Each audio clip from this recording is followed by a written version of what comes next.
Okay भाई, chapter number 8 शुरू कर दिया गया था और लॉ ऑफ मास एक्शन शुरू कर दिया गया और उसमें हमने रेट एक्सप्रेशन लिखी थी, छोटी सी डेरिवेशन की थी और फिर आपसे कहा था इसी के गिर्द घूमते रहेंगे।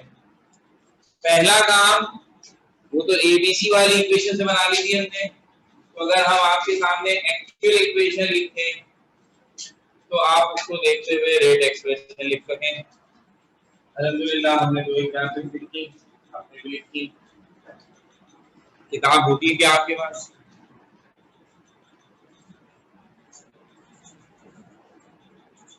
मैंने पूछा होती है, जवाब है। ये नहीं निकाले, मैंने पूछा होती है आप यहाँ है। अब मैं आपसे कह रहा हूँ लाइए पहले तो एक स्टेप चले जल्दी है। अच्छा, अब एक सवाल है किताब में बिल्कुल इसी काम का कि इक्वेशंस लिखी हुई है और आप उसकी रेट एक्सप्रेशन लिखिए।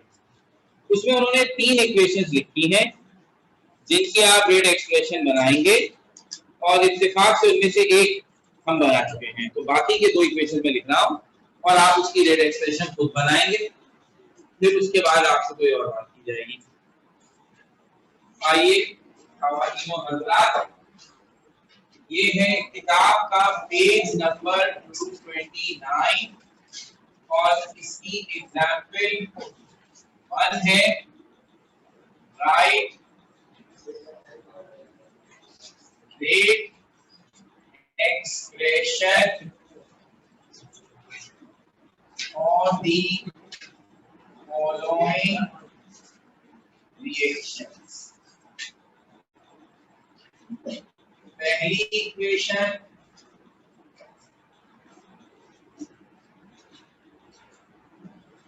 दूसरी इक्वेशन वो है जिसकी हम रेट एक्सप्रेशन बना चुके हैं, तो हम उसे थोड़ा चेंज कर देते हैं ताकि 3 इक्वेशन हो जाए। हमारे पास कौन सी इक्वेशन की कमी है?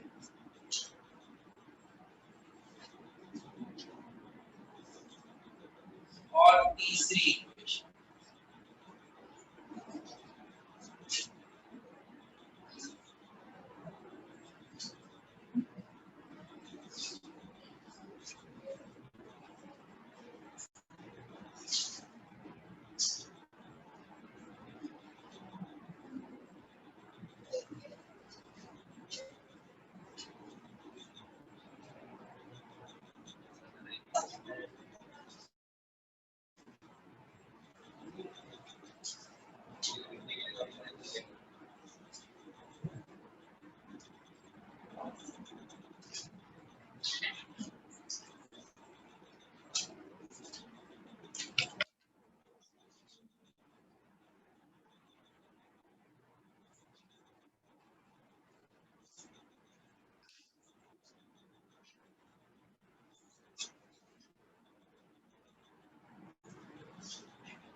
जब हमने लास्ट टाइम किया था तो मैंने डेरिवेटिवली दो स्टेप्स लिखे थे, डायरेक्टली प्रोपोर्शनल के साथ और फिर के, और मैंने आपसे कहा था एब्सोल्युटली योर चॉइस। जब हम आपसे रेट एक्सप्रेशन पूछ रहे हैं तो वी बेसिकली रिक्वायर्ड दिस।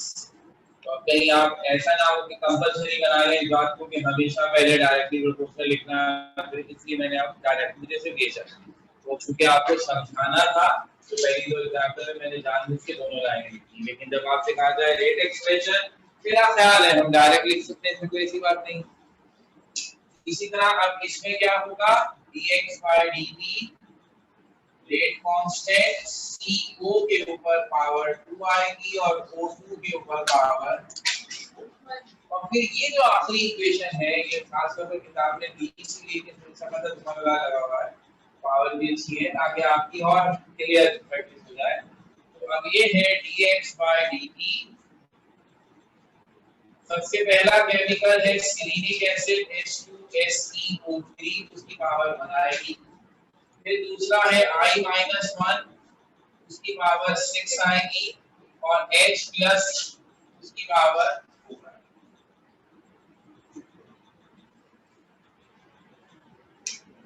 तो अब मेरा ख्याल है दो पहले और तीन अब एग्जांपल्स काफी हो गई। अब हमें कोई भी इक्वेशन दी जाए हम उस इक्वेशन को देखकर उसकी रेट एक्सप्रेशन बना सकते हैं। याद रहे अब ये काम न्यूमेरिकल्स में हमें करना पड़ेगा, और जो फॉर्मूला हम बनाएंगे उसी से न्यूमेरिकल सॉल्व होगा।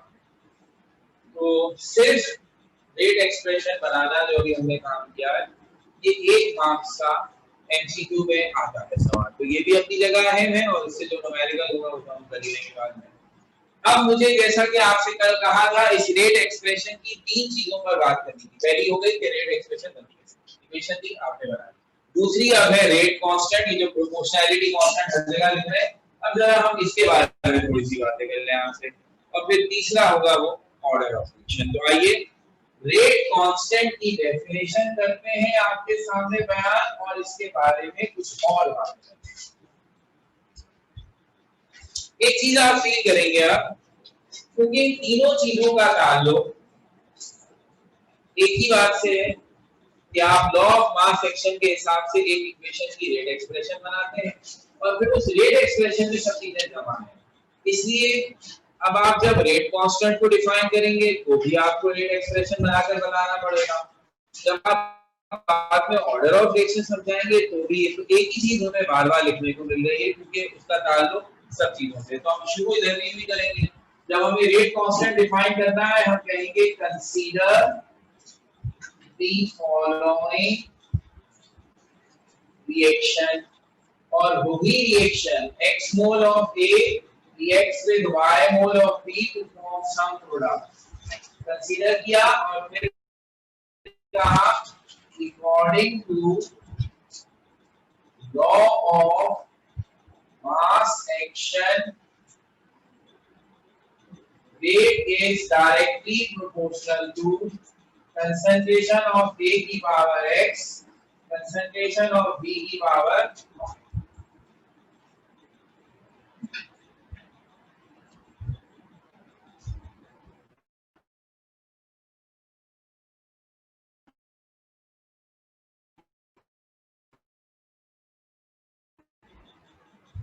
और फंक्शनल के निशान को हटाकर आ रहा है इसलिए ये प्रोपोर्शनैलिटी कांस्टेंट है। This is called equation 1। हमने कहा equation 1 is called rate expression. जब इससे पहले आपने ये काम किया था तो आपने इधर रेट एक्सप्रेशन की डेफिनेशन भी लिखी थी। अब चूंकि मेरा मकसद रेट कांस्टेंट है तो मैं उसे नहीं लिखता, मैंने कहा ये रेट एक्सप्रेशन है और अब अपने main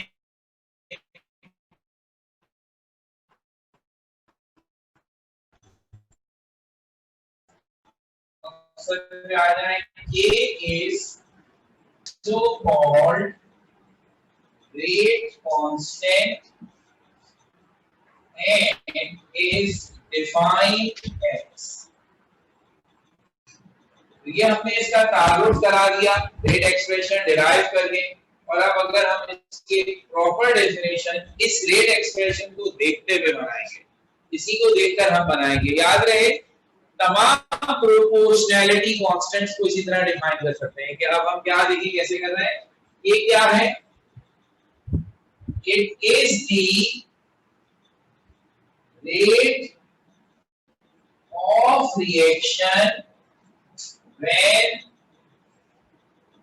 the concentration of all the reactants is equal to unity, that is 1 mole per decimeter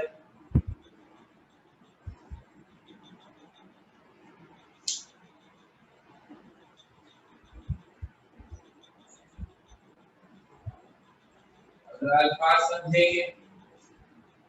ये इक्वेशन 1 को देखते हुए अगर मैं रेट एक्सप्रेशन में जितनी भी चीजें आ रही हैं कंसंट्रेशन दो है ना ए और बी दोनों को 1 के बराबर ले तो 1 की पावर x 1 ही होगा, 1 के ऊपर जो भी पावर आ जाए तो 1 के बराबर होगा। इसी तरह 1 की पावर y भी 1 के बराबर होगा। तो ये 1 जब k से मल्टीप्लाई होगा तो यही आंसर आएगा। इसका मतलब है जब मैं ये कंसंट्रेशंस की जगह 1 ले लूंगा तो रेट किसके बराबर आएगा, k कौन, प्रोपोर्शनैलिटी कांस्टेंट। इसका मतलब ये प्रोपोर्शनैलिटी कांस्टेंट उस रेट को कहते हैं जब सब चीजों की कंसंट्रेशन 1 के बराबर, तो उस वक्त जो रेट होता है वो प्रोपोर्शनैलिटी कांस्टेंट है। तो यही अल्फाज लिखें, it is the rate of reaction when the concentration of all the reactants is equals to unity, unity means 1 mole per decimeter।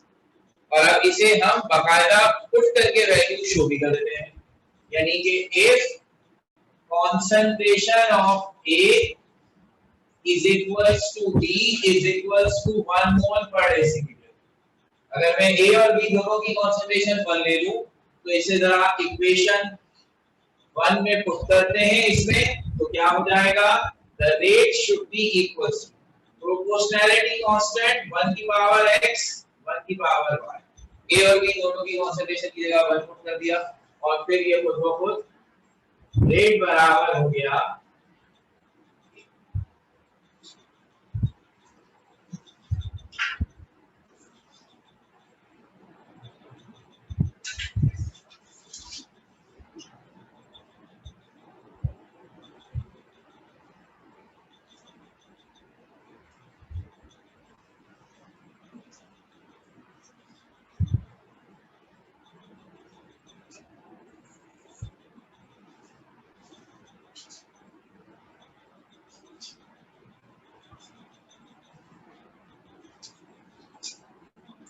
अब रेट कांस्टेंट की वैल्यू कांस्टेंट है मगर यूनिवर्सल गैस कांस्टेंट वाला कांस्टेंट नहीं है कि जिसकी value through out the universe constant है, बल्कि ये एक ऐसा कांस्टेंट है जो हर रिएक्शन के लिए जिसकी वैल्यू अलग है। तो अगर मैं 3 रिएक्शंस लिखे ना सामने, ये तीनों अलग-अलग रिएक्शंस हैं, तीनों में अलग-अलग रिएक्टेंट्स हैं, तो इन तीनों के k की वैल्यू अलग है। So this is constant for one reaction. सारी दुनिया के रिएक्शंस के लिए इसकी वैल्यू एक जैसी नहीं है, हर रिएक्शन के लिए अलग वैल्यू। तो इसलिए k की वैल्यू डिपेंड करेगी नेचर ऑफ रिएक्शन, कौन सा रिएक्शन है। ये एक बात हो गई। फिर पता चला एक और भी फैक्टर है और वो है टेंपरेचर। हर टेंपरेचर पर k की वैल्यू डिफरेंट है।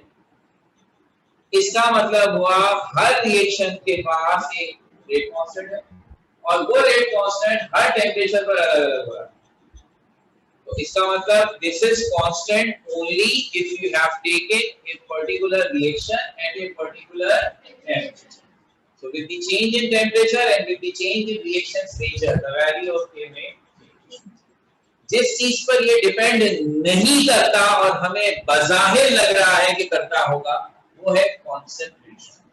हमने इसकी डेफिनेशन में कंसंट्रेशन को रेफरेंस के तौर पर यूज किया है, लेकिन ये कंसंट्रेशन पे डिपेंड नहीं करता। अब अगर कोई कहे कि मैं A की कंसंट्रेशन डबल कर दूं तो भाई जब आप एक ही कंसंट्रेशन डबल करेंगे तो आपके सामने लिखा हुआ है रेट कंसंट्रेशन ऑफ ए से डायरेक्टली प्रोपोर्शनल है, रेट डबल हो जाएगा, रेट कांस्टेंट तो प्रोपोर्शनैलिटी कांस्टेंट है, उस पर कोई फर्क नहीं पड़ेगा। तो रेट टेम्परेचर का रेट कांस्टेंट टेम्परेचर पे डिपेंड करता है, नेचर ऑफ रिएक्शन पे करता है, मगर कंसंट्रेशन ऑफ रिएक्टेंट्स पे डिपेंड नहीं करता, कंसंट्रेशन ऑफ रिएक्टेंट पर रेट खुद डिपेंड करता है। तो इसलिए ये बात हम यहां लिखेंगे कि रेट कांस्टेंट डिपेंड्स upon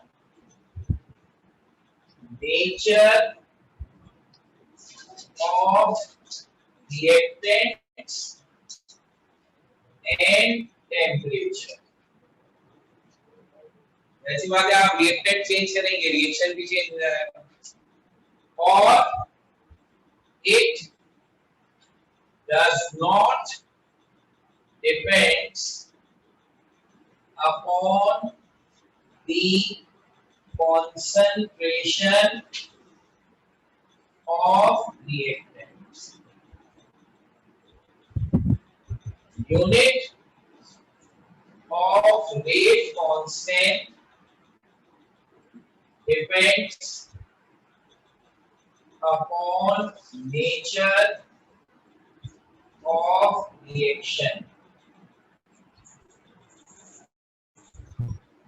लंबी सी डेफिनेशन बन गई है,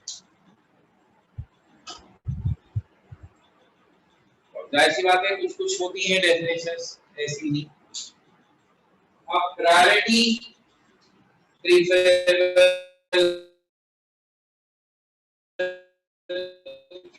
ये है कि चाहे ये डेफिनेशन एक नंबर की आए, आप कोई भी है कोई बात नहीं, कोई अगर आप बड़ी भी है तो लिख लें,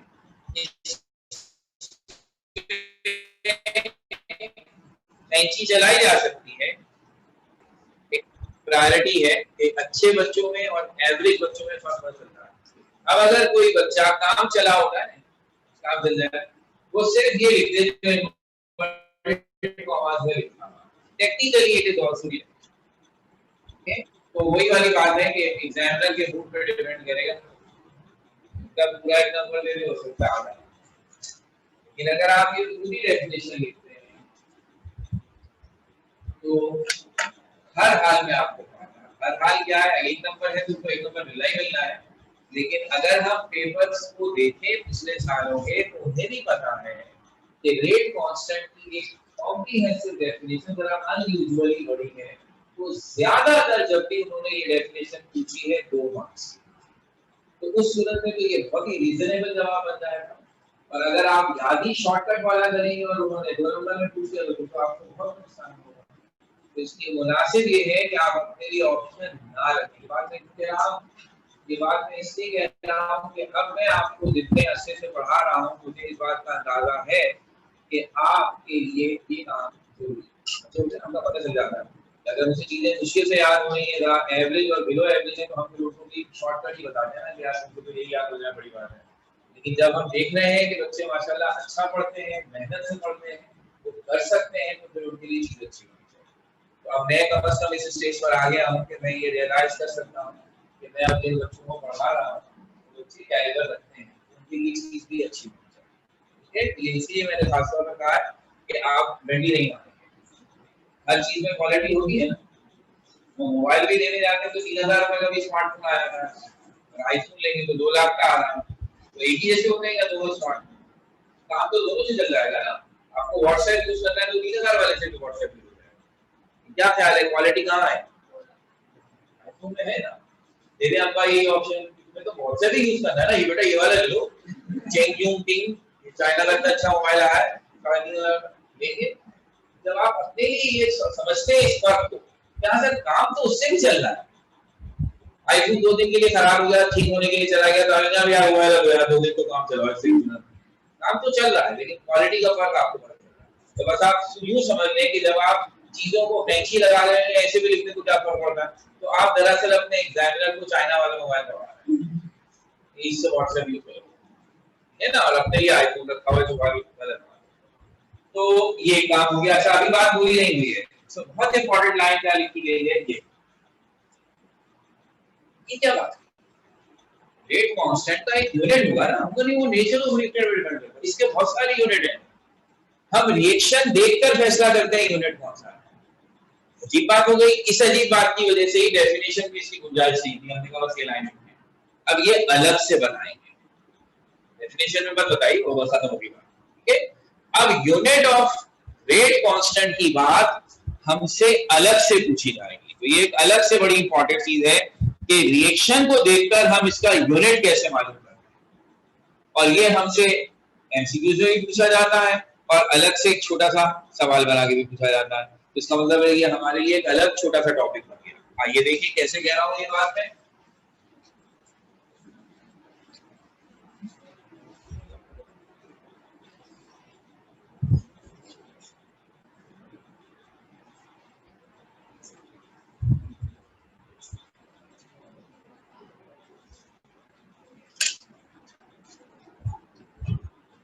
यूनिट ऑफ रेट कांस्टेंट,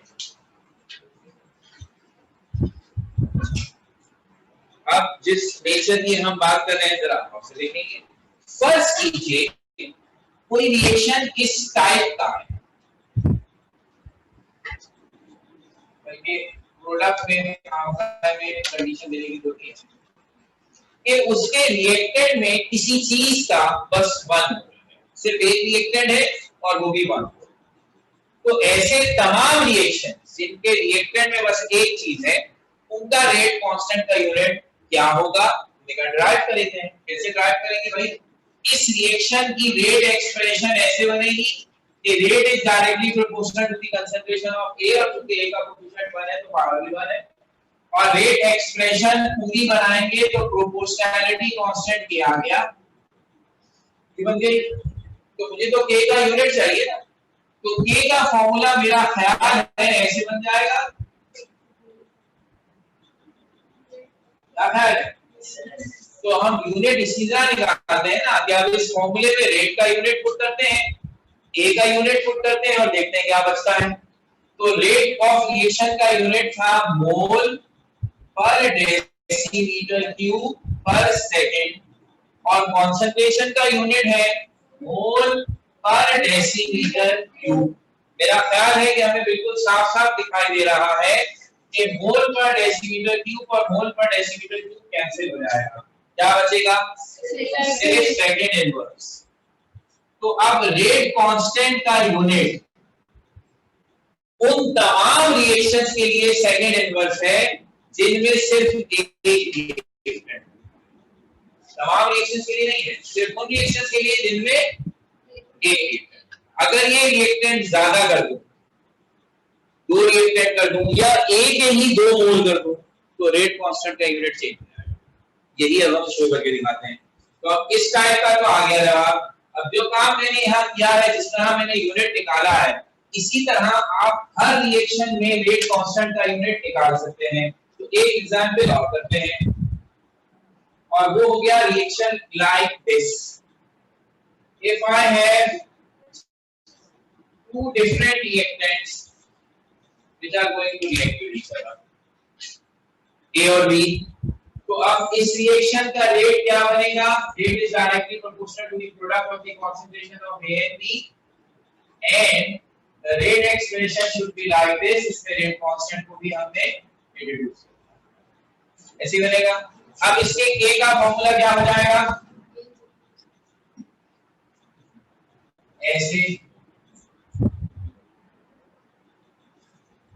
और अब आप यूनिट पुट करें रेट मोल per decimetre cube per second, और नीचे दो चीजों की कंसंट्रेशन है, तो मोल पर डेसीमीटर क्यूब और मोल पर डेसीमीटर क्यूब।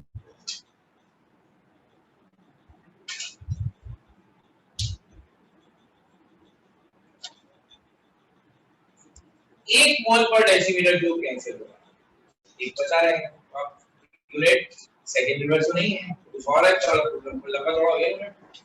अगर मैं इसे सही तरह से लिखूं तो जो डिनोमिनेटर में चीजें हैं जब उसे न्यूमरेटर में शिफ्ट करूंगा तो उनकी पावर का साइन अपोजिट हो जाएगा, जो -3 है वो +3 हो जाएगा और जो +1 है वो -1 हो जाएगा। तो यूनिट बनेगा decimetre cube mole inverse, second inverse. दो बातें नोट करने वाली हैं, एक तो यूनिट चेंज हो गया, रिएक्शन में नंबर ऑफ रिएक्टेंट को चेंज किया, यूनिट चेंज हो गया, और दूसरा ये पता लग गया कि इसे ड्राइव करते हैं कैसे। अब आप सोचिए कि अगर मैं 3 रिएक्टेंट कर दूं तो this a matter of calculation, आप वो भी कैलकुलेट कर लेंगे। नॉर्मली हमारे सिलेबस में जो रिएक्शंस हैं वो इन दो टाइप्स हैं, इसलिए इसी पे ज्यादा फोकस है। अब वो ऑब्जेक्टिव में आपसे इसी तरह का रिएक्शन दोनों में से कोई देखकर पूछ सकते हैं एमसीक्यूज में कि इसका रेट कांस्टेंट का यूनिट क्या है। अब आपने ज़बानी याद कर लिया, अच्छी बात है, वरना आप फौरन ड्राइव करके देख सकते हैं क्या, क्योंकि लंबी कहानी तो है नहीं। अच्छा, अब ये जो रिएक्शन है जिसमें मैंने दोनों रिएक्टेंट्स अलग-अलग लिए हैं, एक ए एक बी, मैं इसे ऐसे भी दे सकता था, इस सूरत में भी यही यूनिट निकलेगा। जरा ट्राई कीजिए इसको, देखिए आप समझ पाते हैं कि नहीं। 2a है, सिर्फ a नहीं है, रिएक्टेंट बेशक एक ही है लेकिन उसके दो मोल, दिस इज डिफरेंट केस। जरा देखिए क्या यूनिट आता है।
बिल्कुल सेकंड केस और ये एक ही है। आप जब रेट एक्सप्रेशन लिखेंगे तो a की पावर 2 लिखेंगे, और इसका मतलब है कि rate is equals to k times a की पावर 2। तो फिर k का फॉर्मूला हो जाएगा rate divided by concentration of k की पावर 2। तो रेट का यूनिट होगा mole per decimetre cube per second, और a का यूनिट है मोल पर डेसीमीटर क्यूब, मगर ये स्क्वायर हो रहा है, दैट्स द पॉइंट। तो अगर ये स्क्वायर हो रहा है तो इसमें से 1 मोल पर डेसीमीटर क्यूब ऊपर वाले से कैंसिल हो जाएगा, मगर 1 मोल पर डेसीमीटर क्यूब बचा रहेगा, जस्ट लाइक दिस। तो इसका मतलब है इधर भी सेकंड इनवर्स ऊपर होगा और 1 मोल पर डेसीमीटर क्यूब नीचे होगा, तो यूनिट बनेगा decimetre cube mole inverse second inverse. तो ये दोनों केसेस एक जैसे थे, चाहे दो मोल अलग-अलग चीजों के हों, a प्लस b करके हो, या एक ही चीज के दो मोल हो, like 2a, that's equal as far as the unit is concerned. इसका मतलब ये हुआ कि रेट ऑफ रिएक्शन के रेट कांस्टेंट का यूनिट जो है वो इस बात पे डिपेंड कर रहा है कि सेम हो या डिफरेंट हो, रिएक्टेंट के मोल्स कितने। तो अगर टोटल मोल्स 3 हो जाए, हम 3 अलग-अलग रिएक्टेंट ले लें, a plus b plus c, या ऐसे करते हैं कि 2a प्लस b, या ऐसे करते हैं 3a, हर हाल में वो यूनिट जो भी होगा, यूनिट का रेट कांस्टेंट का यूनिट, वो इन दोनों से डिफरेंट होगा और वो कोई नया यूनिट होगा। वो हम इसी तरह कैलकुलेट करके वो भी निकाल सकते हैं, लेकिन जैसे मैंने कहा हमारे सिलेबस में ये दो अंदाज हैं, इसलिए इन्हीं पे फोकस रखा जाए तो बेहतर है। अब इससे न्यूमेरिकल करेंगे। अब हमारी अगली क्लास में एक छोटी सी बात करने के बाद मैंने अभी भी यहाँ लिखा कि हर रिएक्शन का रेट कांस्टेंट अलग-अलग है और हर टेंपरेचर पर भी अलग-अलग है। तो अब ये तो ठीक है कि हर रिएक्शन का अलग रेट कांस्टेंट, लेकिन अभी वो हर टेंपरेचर पर भी अलग-अलग हो तो किसी को तो स्टैंडर्ड बनाओ ना। तो हमने वही काम किया जो चैप्टर 5 में भी किया था कि रेट कांस्टेंट हर रिएक्शन का जब रूम टेंपरेचर पे लिया जाए, दैट इज 25 डिग्री सेंटीग्रेड, तो वो स्टैंडर्ड या स्पेसिफिक रेट कांस्टेंट कहलाता है। तो अब एक छोटी सी डेफिनेशन स्पेसिफिक रेट कांस्टेंट के नाम से लिख लेते हैं।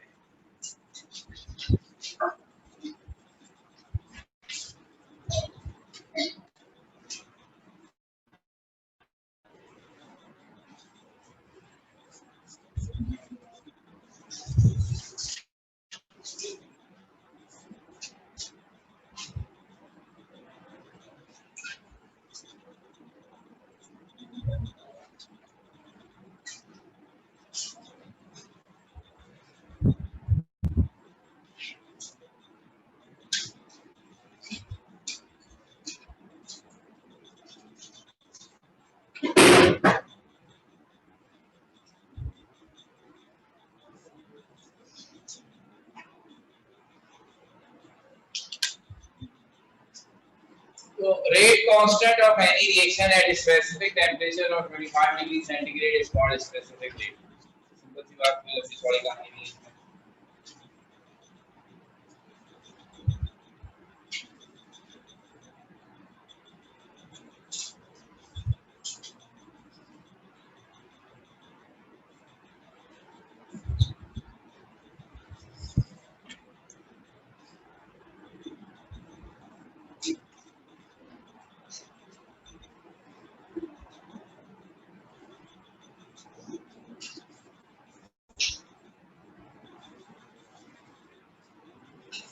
अब हमारा काम होगा इस रेट एक्सप्रेशन और रेट कांस्टेंट इन दोनों को कंसीडर करते हुए न्यूमेरिकल। अब न्यूमेरिकल में इक्वेशन दी जाएगी जिसकी रेट एक्सप्रेशन हम इक्वेशन देखकर खुद बना लेंगे। तो उसके बाद आपको भी अंदाजा है कि रेट एक्सप्रेशन में तीन खिलाड़ी हैं, रेट कांस्टेंट एंड कंसंट्रेशन। तो दो तरह के सवाल बनते हैं। हम आपको कंसंट्रेशन और रेट कांस्टेंट दे दें तो आप रेट निकाल लेंगे, और अगर हम आपको रेट और कंसंट्रेशन दे दें तो आप रेट कांस्टेंट निकाल लेंगे। इसकी भी बात हो सकती थी कि हम कहें हम आपको रेट और रेट कांस्टेंट देंगे तो आप कंसंट्रेशन निकाल लेंगे, बिल्कुल ऐसा भी हो सकता है। लेकिन हम अमूमन ये दो टाइप के क्वेश्चन करते हैं, और इसमें भी आपको क्या सहूलत हासिल है वही तो चैप्टर 5 में थी। चैप्टर 5 में तो अब फिर हमने न्यूमेरिकल्स को बाहर से भी लेना शुरू कर दिया, यहाँ अभी तक हम किताब में ही घूम रहे हैं। एक तो सवाल बहुत छोटे और आसान है, और दूसरा ये कि ज्यादातर एज इट इज किताब का दे देते हैं, वैल्यू भी चेंज और कभी-कभी अगर तकल्लुफ कर ले तो सिर्फ वैल्यू चेंज कर देते। इस तरह फिर वही बात है कि मेरे ज़ात के ख्याल से फिर भी अगर बच्चों के नंबर नहीं आते किसी के, या वो फेल होता है किसी, मतलब है उस बेचारे को किसी ने कभी बताया ही नहीं कि देखो कितनी आसान चीजें हैं। वरना ये फिक्स न्यूमेरिकल इम्तिहान में आने वाला इंतहाई आसान 4 मार्क्स उसके फिर ले जाते हैं। तो जैसे 5 और 8 इनको हम बार-बार कहते हैं कि यार वेरी इजी चैप्टर्स, आसान थ्योरी है, रट्टे की लगा रहे हो ना तो बड़े मजे से याद हो जाते हैं। तो अब हम इसके न्यूमेरिकल करेंगे, कैलकुलेटर साथ में आएंगे, क्योंकि अब हो सकता है अभी अनाउंस कर देंगे जो अब हमारे पास खबरें आ रही हैं कि हम दोबारा से ऑनलाइन पे जा रहे हैं, ये पूरी तफसील हम आपसे शेयर कर लेंगे। लेकिन उम्मीद यही है क्योंकि अब आज के बाद आपका रूटीन डे मेरे ख्याल से फ्राइडे बन रहा है, और हो सकता है उस दिन फिर हम सभी ऑनलाइन में मुलाकात कर रहा हूँ, लेकिन न्यू डज नॉट हैपन, कोई और बात ना आ गई तो ऐसे ही होगा। तो उस सूरत में बस कैलकुलेटर हाथ में रेडी हो, यहाँ आते हैं तो भी, घर पे बैठे रहते हैं तो भी, क्योंकि अब हम करेंगे न्यूमेरिकल्स, और मेरी शर्त हर दफा न्यूमेरिकल के लिए एक ही है कि कैलकुलेशन खुद करने की आदत डालिएगा। ठीक है, इंशाल्लाह मुलाकात होगी।